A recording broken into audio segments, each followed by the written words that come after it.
what exactly was the point where you was like, I need to write a book about this? Was it like one incident that inspired you, or was it a a series of events?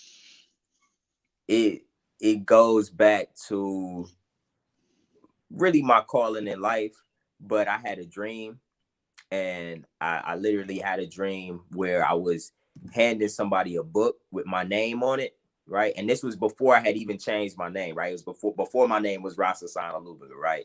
I had a dream that I was handing somebody a book and my name on it was Olubinga, right? But I had, I had never, I'm saying, that wasn't my name at the time, and I hadn't written a book at the time, right? So Mhm. I knew from essentially from that dream, but I knew that that was my name, even though it wasn't my name at the time. I knew that that was my name because this is my book that I'm handing to them, right, at a book signing of some sort. So I knew I was gonna write a book, but I had this dream back in like 2010, and I knew that the book was coming, but I didn't know what it was gonna be about. So essentially, from having that dream, I knew a book was coming. I didn't know what it's about. So I got a whole bunch of content, in the Google Drive right now, like half written books. That's like, stuff that may see daylight eventually, stuff that may never see daylight. But I've got a lot of content. This particular book, though, I think is I think I chose for it to be the first one because it's so aligned with my life's purpose and just what I feel I'm here to do. And my experience with herbalism and teaching herbalism has always been about making it accessible to people in such a way that the average person feels empowered to utilize herbs to heal themselves right now, where they don't necessarily have to go and purchase something, right? You can go to your kitchen cabinet and there's some cayenne in there, there's some turmeric in there, you might have some cinnamon on deck, how to use the orange peels that you just ate from earlier. So just making it accessible to people has always been my thing. And I also know that uh, herbs can also be used for spiritual practices, right? And so herbs used for spiritual practices, many people can misconstrue and think it's spooky or is got some spiritual connotation to it that they don't necessarily rock with. But for me, getting directly into the science and the utility of these plants, because as you were just talking about the wars that were fought in the past, people have gone all around the world and have fought wars to get their hands on these spices. Why were these spices so important?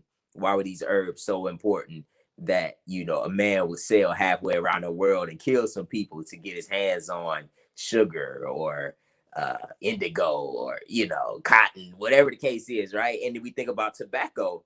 The country was built upon herbs, right?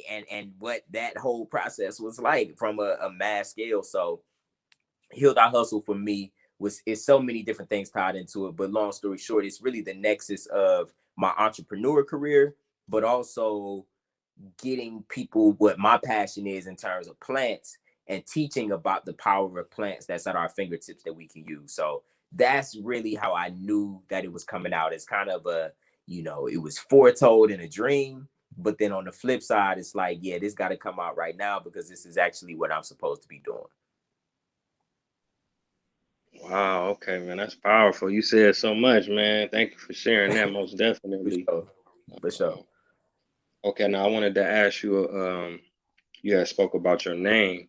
What Yeah. is the meaning of your name? If you care to share it, you know what I'm saying, and what prompted you? What was your reasoning for correcting your name? I had a conversation with Kaba Kamene, formerly Booker T. Coleman. He's on like Hidden Colors, and for the Yeah. viewers who may not know. And I told him my name, and I told him, I'm like, yeah, I changed my name. I went to court. And he's like, no, brother. He said, you corrected your name. So I wanted I if like you could speak on that a little bit. I like that. I'm definitely going to incorporate that as well, man. I corrected my name. Um, that so the dream that I had, that's where in 2010 the dream that I had, essentially the message was given to me. I didn't know what Olubinga meant at the time. Really didn't even know how to pronounce it right. I'm sure somebody would still tell me I'm still pronouncing it incorrectly. However, it was given to me in a dream, and I didn't know what it meant. And when I looked it up, Olubinga means the one whom God has elevated, or God has elevated me, right? And my experience at Morehouse College in the sociology department in particular, and learning about the structural inequality within society, learning about how things are designed to be this way, right? That was an eye-opening event for me at the time. And I knew that I wanted to represent something more, right? That wasn't, or really just the antithesis. I had to do something. I couldn't just be in this world and living within the system, knowing how things are going. As an academician, I've studied social problems, right? As a sociologist, I know how these things work from a structural, mechanical level. In my good conscience, it's very difficult for me to know about all of these things that are going on, but not be actively doing something to ameliorate at the very least, or eradicate at the very most. So that's really what truly inspired me. But also just coming up, right? Even going back, I tell the story of my my foreparents. Actually, there's a story within my family I came up where my foreparents had changed their name from the name of their captors on the plantation, and they had chosen the surname of Hooks as a symbol of we're going to stay together and we're going to be connected, right? So that was a story that came up in my family. I heard that as a child, that's a part of your history, that yes, we change our name. Name changing is important. Name correction is important.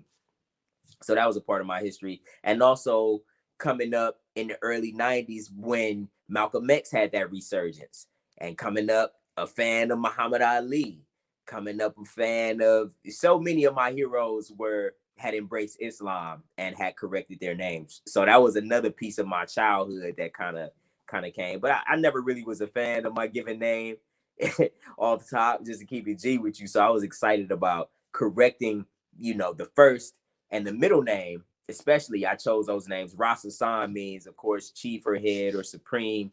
And then of course Asan means light or easy, and it's very similar to Hassan, which means handsome or sharp or on point with it, right? So the supreme light, or that's elevated by God, right? So that's essentially what my name means altogether. And I chose to correct my name also as a way of moving forward and starting my family.